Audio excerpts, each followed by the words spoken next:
വളരെയധികം പ്രതീക്ഷയോടെ ബ്ലാസ്റ്റേഴ്സ് തങ്ങളുടെ ടീമിലെത്തിച്ച ഒരു താരമായിരുന്നു ഇഷാൻ പണ്ഡിത. 1-2 സീസണുകൾക്ക് മുന്നേ ISL തന്നെ സൂപ്പർ സബായി വന്ന് ഗോളടിച്ചു കൂട്ടിയ ഇഷാൻ പണ്ഡിത ഇന്ത്യൻ ഫുട്ബോളിലെ തന്നെ എക്കാലത്തെ മികച്ച താരമാകുമെന്ന് തന്നെയാണ് എല്ലാവരും പ്രതീക്ഷിച്ചത്. എന്നാൽ കേരള ബ്ലാസ്റ്റേഴ്സിലെത്തിയ പണ്ഡിതയ്ക്ക് ആരാധകരുടെ പ്രതീക്ഷയ്ക്കൊത്ത് തിളങ്ങാൻ സാധിച്ചിട്ടില്ല. കാരണം സൈൻ ചെയ്ത ആദ്യ സീസണിൽ തന്നെ പരിക്കോടെ തുടങ്ങിയ ഇഷാൻ പണ്ഡിതയ്ക്ക് 13 മത്സരങ്ങൾ മാത്രമാണ് പന്ത് തട്ടാൻ കഴിഞ്ഞിട്ടുള്ളത്.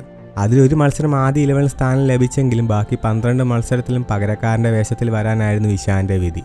ഗോളുകളോ അസിസ്റ്റോ ഒന്നും നേടാൻ സാധിക്കാതെ ആ ഒരു സീസൺ ഇഷാൻ പണ്ഡിത നിരാശയോടെയാണ് അവസാനിപ്പിച്ചത്. എന്നാൽ പിന്നീട് ഈ വർഷം കൊൽക്കത്തയിൽ നടന്ന ഡൂറന്റ് കപ്പിൽ ഇരട്ട ഗോളുകൾ നേടിയപ്പോൾ ആരാധകർ എല്ലാവരും തന്നെ താരത്തിന്റെ തിരിച്ചുവരവിന്റെ സൂചനയാണ് ഇതിനെ കണ്ടത്. എന്നാൽ ഇന്ത്യൻ സൂപ്പർ ലീഗ് ആരംഭിച്ച് ഇത്രയും മത്സരങ്ങൾക്ക് ശേഷവും ഒരു മത്സരം പോലും ബ്ലാസ്റ്റേഴ്സിന് വേണ്ടി പന്ത് തട്ടാൻ അദ്ദേഹത്തിന് സാധിച്ചില്ല.